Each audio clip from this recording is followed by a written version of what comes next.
Welcome into another edition of Tampa 2. Casey Phillips here with staff writer Bree Dix, and we are coming to you on a Wednesday this week as compared to Fridays because of this short week, which, I think it is both the best and worst time for there to be a short week for this team. I know that's something that a lot of guys have been asked about this week, and most of them say, yeah, we're happy to be turning the page. Right. That it is, after a game like this last Sunday, let's put it behind us. Let's just move on down the road. Of course, it does then make it harder to make adjustments, changes, and harder to get guys back from injury. So it definitely has some pros and cons. Where do you stand on that? I think I loved how, and I'm going to use that later for the main quote, but I loved Larry Foote's take on it, the co-defensive coordinator. He said that basically when you are going through walkthroughs, you're able to really dumb things down and focus solely on fundamentals. You're able to really go into those run fits and the run schemes and focus on that at a slower pace. Mm-hmm. So he said, I think this is going to be really good this week, especially with facing a speed threat like Lamar Jackson, taking things at a slower pace than what they're used to in practices, which that's certainly not how I was looking at it. It's like, oh, you have way less practices. Right. It's just basically a walkthrough. There's not as much physicality. But I think that may honestly be the best thing for this team going into Thursday night. Yeah, I agree with that. I think that's really interesting. And like I said, I think it's just so great to be able to hopefully get the bad taste out of your mouth. Yes. Because as much as we talked on this podcast last week about how unfortunate that Steelers game was, I don't think any of us saw us being where we are at this point. So now this is kind of our goal in this podcast, is to talk about what happened, what the team has learned, and then moving forward, how to make sure that this game against the Ravens goes differently. Yes. So let's start with the takeaways from Carolina, which I'm sure we won't want to necessarily dwell on for a long time, huge amount of time. Nobody needs that on this Wednesday hump day. But let's start with that. And what are some of the things that you felt like you took from that game, other than it just didn't go how we needed it to go? Well, I think one of the things that you and I have harped on this is wanting to see a complete game, right? Wanting to see that consistency on the offensive and defensive side of the ball along with special teams, and you didn't see that against the Panthers. For the offense, the same issues popped up. It was the short yardage, it was third down. They were 2 of 12 on converting on third downs, and you just saw they were out of sync once again. The Tom Brady, the receivers couldn't get into a rhythm, and you couldn't sustain drives. And then defensively, you saw starting out well, and then once again, you saw the lapses in the second half. In the first half, they held Carolina to 34 rushing yards and then gave up 139 in the second half, including that 60-yarder to Deontay Foreman, which was demoralizing for that unit. But I think once again, you're seeing the blown coverages, the run busts that the coaching staff has harped on. And I think that's one of the main things that this team is going to have to work on and is going to have to fix in facing a run-heavy team like the Baltimore Ravens. Yeah, it's so interesting that if you'd said, okay, the Panthers are going to get rid of Christian McCaffrey, how do you think their run game is going to do? Yes. No one would have seen that coming. And I think it's interesting what you talked about the schemes and the communication and fits that, this is theoretically this year we talked about one of the strengths of the team is that you have so many guys who grew up in this system. And I think we talked about this last week after the Steelers game where we saw a few blown assignments, coverages, things like that, where you saw Najee Harris just walking on in there and, wondering what had happened, especially when, again, that was how last season ended. And we knew it was going to be the point of emphasis of the communication, the discipline. And it felt like you had so many key pieces who are now not as young, that they are not rookies anymore for the most part. And it is guys who know this Todd Bowles scheme, know their role, and somehow you can tell Bowles is just like, there's just somehow still some miscommunication happening. Guys, he's like, we've put this was installed day one. Right. Day one of training camp, this was put in.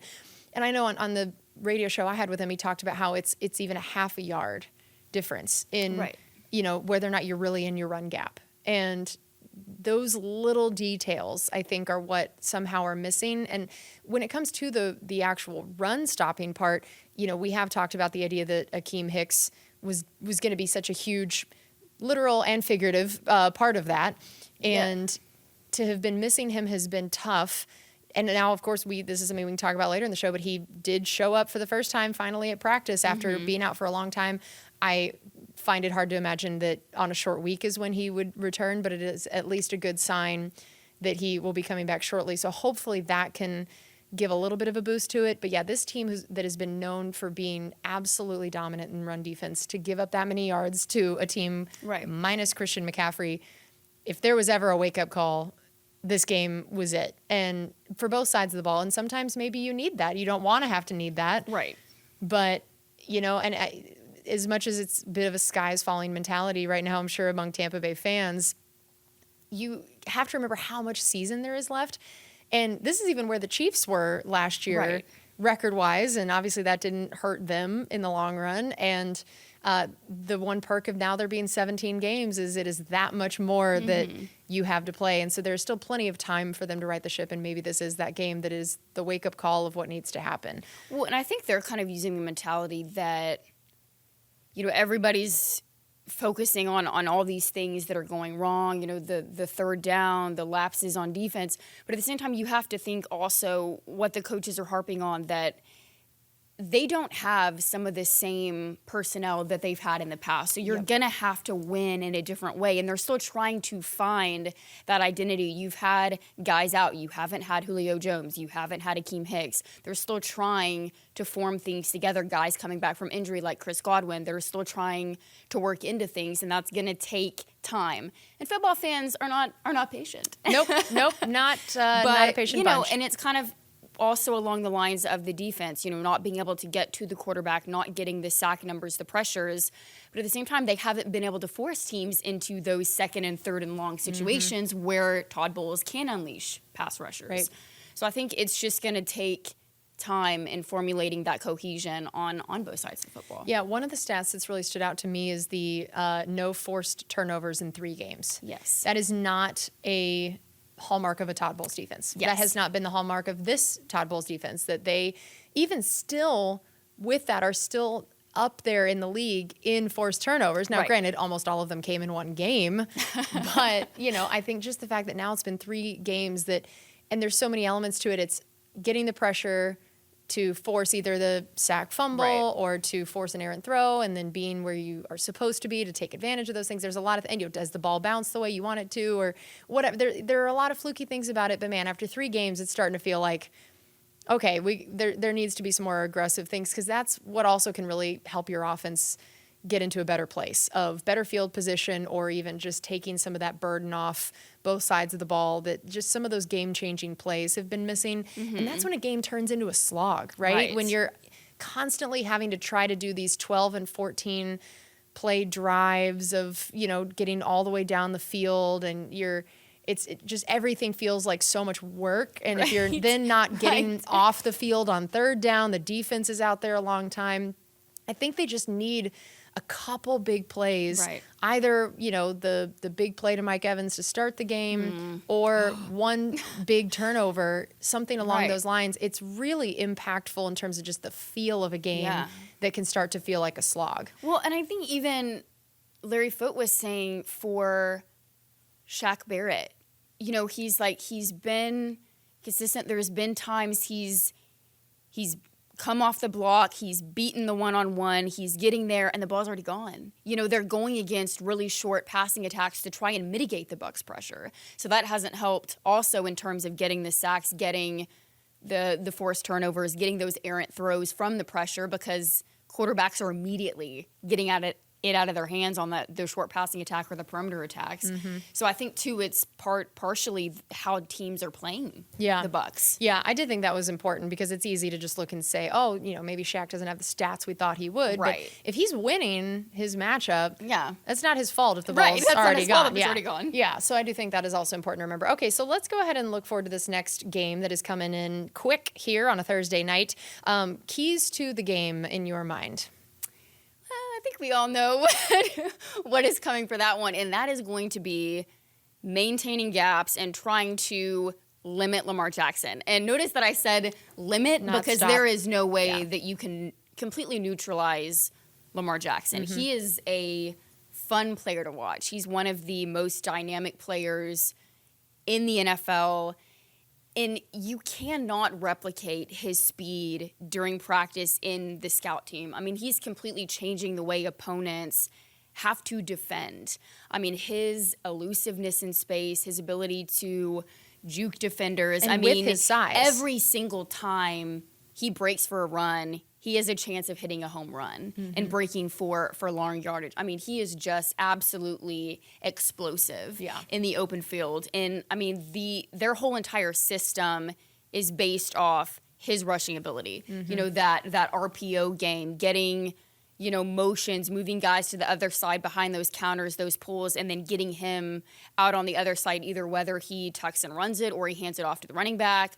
So I think the biggest thing for this team is going to be controlling those gaps in the eye discipline this week, because he can absolutely gash a team on the ground. Yeah, I was looking at some stats, and it's like we all know this about Lamar Jackson, but then, man, as you read it, it puts it into perspective even more. So he's already 6th all-time in rushing yards by a quarterback. Right. He only needs 57 more for 5th place.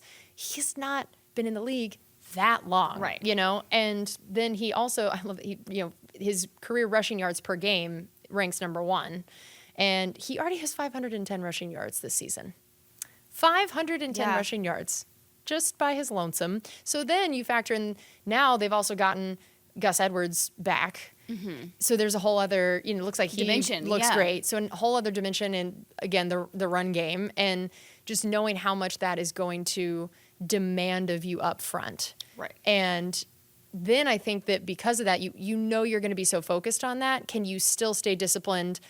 Also, when, like you said, those RPOs, if they choose to all of a sudden be throwing the ball, and you know, where's your secondary at? Can you be, you know, are you not giving up the middle of the field over the top because you're so focused on getting down in those gaps? Right. That I can see where that's the thing that has given Lamar Jackson such an up, is that, man, not only can he run, not only are you focused on that, he has really improved, I think, in his decision-making, his vision, his pocket awareness, his ability to sit back there and make some throws where, because of course it's so crazy to look back and remember in the combine when they're asking him if he would just move to playing a wide receiver or this or that like, are we sure you can be running back, so, like, are we sure you can do this quarterback thing, which I remember, you know, he was very insulted by, as he should have been. And to now look back at that and see that, you know, I think he made a wise choice. Think that was a pretty good plan there. And he has really matured in that vision, decision-making, passing ability as well. I love that you mentioned that, because, I mean, we all know his agility, his explosiveness on those jump cuts, and the ability to just destroy a team on the ground. But like you mentioned, like, there's been that stereotype that because of his ability as a dual threat quarterback, his mobility, that he doesn't have that effectiveness as a passer. But he has sensational arm talent, and he can beat coverages with placement of the ball. And I mean, that dynamic that he has with Mark Andrews is another dimension that they have, and another wrinkle that teams have to account for. Right. And that's perfect, because that can slide us into our next topics that we can kind of combine of some of the key matchups and then also injury updates, because those are sort of tied together this week in particular. So what are some of those key matchups that you are watching for this game? Now, Mark Andrews hasn't practiced this week with a knee injury, but... And again, we are recording this before Wednesday's injury report comes out, so I just like to throw that out there. So for Monday and Tuesday. Not sure if he's going to end up playing, but if he does, my key matchup is going to be either Levante David, Devin White, or Keanu Neal versus Mark Andrews. And he didn't have a fantastic game against the Browns last week. They were able to scheme things up to try and take him away, and they succeeded. I mean, he had 0 catches on the day, but he is still one of the best tight ends in the NFL. He's a fluid route runner, you know, is able to take advantage of those soft spots and zones. He's adept in getting run after the catch. And this defense did not play well against Travis Kelce when they played the Chiefs. You know, they really struggled. He was Patrick Mahomes' go-to target, and absolutely was just demoralized the team on those underneath intermediate routes, boxing out defenders. So I think that one of the biggest things for this team this week is going to be trying to limit Mark Andrews. Yeah, I completely agree with that. And it is hard when we don't know whether or not he's going to play, but yeah, I mean, he's what they want to go to in terms of the passing game. And I think that is a huge one. And I think for me, I might go a little bit more like Shaq Barrett and Joe Tryon on setting the edge. Yes. I think that that's going to be very important because those guys are focused on getting to the quarterback. That's what they want to do. They want to get him down, but then it's so much more complicated than that with Lamar.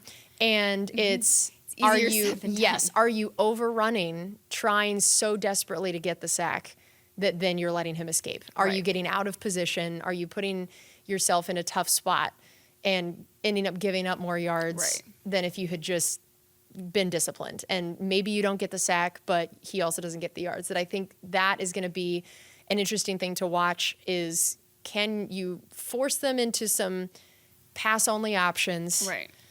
Be disciplined early on to where then you can kind of pin your ears back and go, but also not pin your ears back in a way that you then lose him, and let him sneak through there. And I just feel like avoiding that, I'm picturing 3rd and 9 and you're thinking you just get to go for him, and then all of a sudden he's running for 11 or 12 yards. Yeah. And that is the kind of play that is very demoralizing for a defense and that Lamar Jackson can produce. Right. Well, and I think his speed is unpredictable.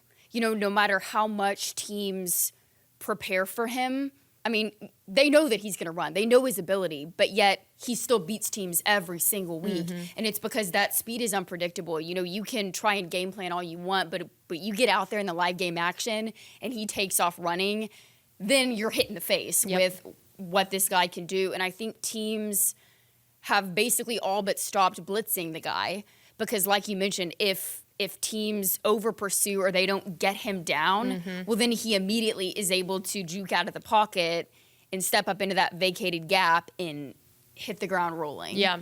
So let's talk a little bit about the injury situation as well, because you mentioned Keanu Neal for one thing. That is a big part of it to me. The Antoine Winfield Jr. concussion, and that's where it is really unfortunate when you have a Thursday game, because that is just almost assuredly not enough time to be able to clear protocol and be back. So I feel like he is one of the guys on this team that if you're listing the people you least want to be missing in any game, and then particularly this game, it's him. Yes. So what did you see in terms of the way, and maybe let's just talk about the secondary at large, that Carlton Davis was missing last game. He has not participated Monday or Tuesday. But we'll have, who knows whether or not he's going to be available. And Sean Murphy-Bunting has not participated either day. And then now Antoine Winfield Jr. And you already had Logan Ryan on injured reserve. So, looking at this secondary as a whole this week, what did you see from this last week that was good, bad, and ugly? And what do you think it could look like this week? I think you're going to have to continuously see guys step up because you don't have a lot of your starters. You're going to see a bigger role from Keanu Neal, and he did have several big plays, some great tackles, which he's known for that coverage ability. Being one-on-one with backs, being one-on-ones with tight ends. Having kind of that cover 3 when he was with Atlanta, and then obviously transitioned to linebacker with Dallas. But he has that physicality, was kind of that box safety. And Todd Bowles has said, he's going to have to do more things for us. So I think he's a guy that you're going to be looking at. But then also D. Delaney, he had to come in and play a bigger role that you didn't have Carlton Davis, and he'll have a bigger role this week as well. So those are the guys that are going to have to play well and rise to the occasion. And then on a positive note, you had Akeem Hicks coming back after he hadn't practiced in 5 weeks. He's been doing stuff this week. And then Mike Evans, Julio Jones, and Shaq Mason, after not practicing on Monday and walkthrough, were limited on Tuesday. Yeah, and Kokeeft as well. Yes, and Kokeeft. Which that was something we didn't talk about from this last week that to me was kind of one of the few bright spots in that loss was the tight end group. That without Cam Brate, you still had great production from Cade Otton. You even had Kokeeft getting in there an 18-yard catch. You even saw Kyle Rudolph getting a catch. That group has continued to seem to be on an upward trajectory and made the coaches very happy, playing consistent. So that's something that I think is really exciting to see as this offense continues to find its footing. We always hear that the tight ends can be that safety blanket. And it's tough when they've been a lot of rookies to view that as a safety blanket. And so for them to be at the point now where I think you see they're building that trust with Tom, and the coaches trust them to be where they're supposed to be, doing what they're supposed to do. Because that's a position that gets asked a lot of in general in terms of the preparation. And I had their position coach, John Van Dam, on my show earlier this week, and he talked about how many meetings they have to go to because, for one thing, their guys are, playing special teams, but then it's also, we're going to the run meetings, we're going to the pass meetings, we're going to our meetings, we're going to this meeting. And it's like you're involved in everything as a tight end. You're working with the O-lineman on the blocking. You're working on that. Like, there's just a lot being asked of those guys. And so I think that has been, in the days where things have been a struggle these last couple weeks, I'm clinging to the whole tight end position group really stepping up and looking good. Oh, yeah. And he's been phenomenal on coverage on special teams. He's made so many tackles. Just bulldozing people. I mean, it's exciting to watch, and even kind of is in the extension of that offensive line. And then also he's adept at pass catching. I mean, you've seen him catch some passes over the middle of the field, but I think it's exciting to see when you look at even that catch that Cade Otton made was one of the best plays against Carolina, where Brady threw the dart to him down the field and was one of the best plays they had for chunk yardage.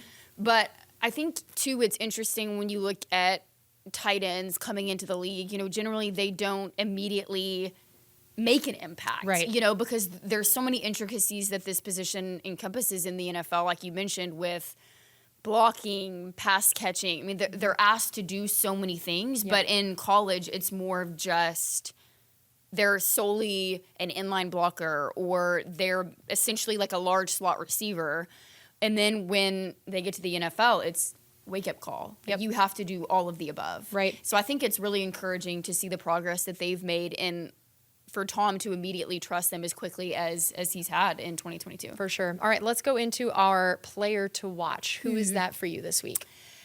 With no Antoine dealing with the concussion, I'm going to go with Mike Edwards. I think he is going to play a big role in limiting Lamar Jackson on Thursday, because whether he's going to have to try and diagnose, okay, is Lamar going to tuck it and run? Is he going to hand it off to the running back? Is he going to throw a bomb downfield to Mark Andrews?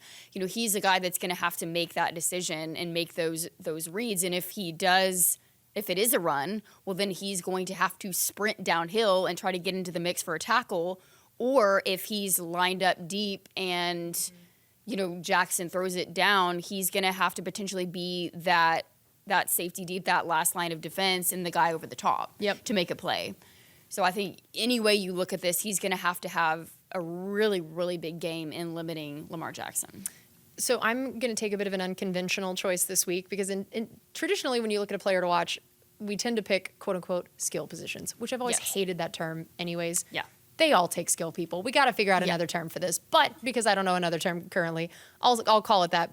I'm going to go with one of the non-skill positions, because this is something we have not talked about yet that is a huge story this week, is the Luke Gedeke, Nick Leverett situation. Yes. So Luke Gedeke has not practiced either day with a foot injury. Now, it's interesting because Coach Bowles was asked earlier this week, what is that going to look like after we saw Luke Gedeke and Nick Leverett essentially rotating almost this last game? That there was they didn't just take Luke out and keep Nick in the rest of the game. That there was some back and forth there. And I thought that Nick Leverett did an amazing job. I saw one play in particular where he just single-handedly almost opened a hole for Fournette, got to the second level, was killing it. So I was very impressed by that, to come in having not played since the preseason, having very little NFL experience, to come in mid-game and make an impact, I thought was really impressive. So Coach was asked this week, are you starting, which one of them are you starting or playing? And then seeing that Luke Gedeke was hurt, how does that factor in? And basically Coach said, obviously if Luke can't play, then that answers that question. But he said, even if he can, you will see some Nick Leverett. And I thought that was really interesting. He didn't have to say that. He could have just said, well, we'll see what the health situation is. The fact that shows they are now actively choosing to see what Nick Leverett brings. And I think that's going to be really interesting to watch this week. So Nick Leverett is my player to watch, knowing we will see some of him. Yes. And there's a chance now that Luke has not practiced either day, we will only be seeing Nick Leverett. I think that's going to be an interesting thing to watch. If he really does get an entire game, gets to start, it's going to be a big deal to see, and how that chemistry looks with Donovan Smith and with Robert Hainsey. And I just, the offensive line obviously has been a group that has been discussed more than almost any other position on this team this year. So that is my player to watch this week. So let's close with our quote of the week. Yes. Go ahead, my dear.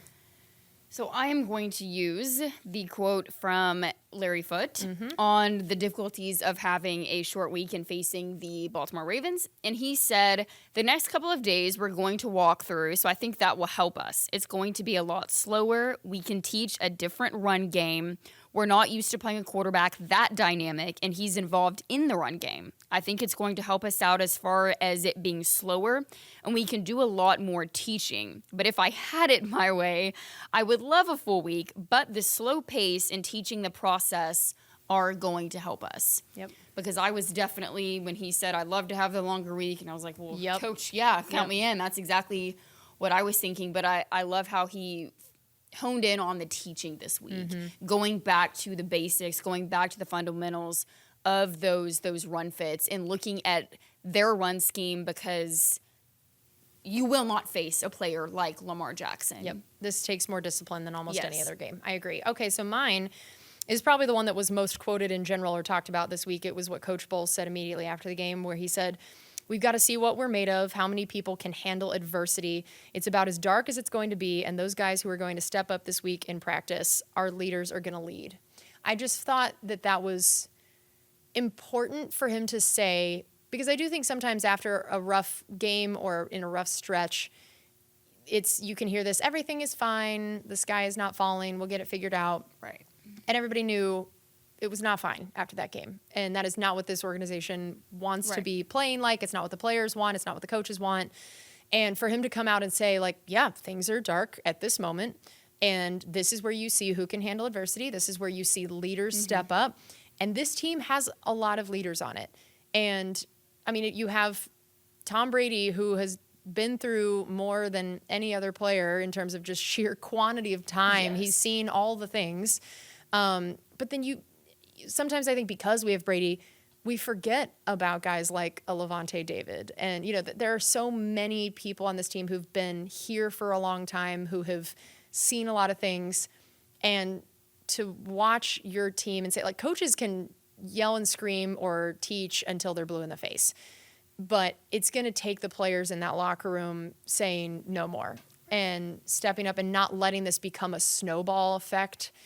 And I think that that's what I was excited to see him say, and I'm sure it's what he's saying in the meeting rooms and at practice all week of, look, this is where we see what you're made of.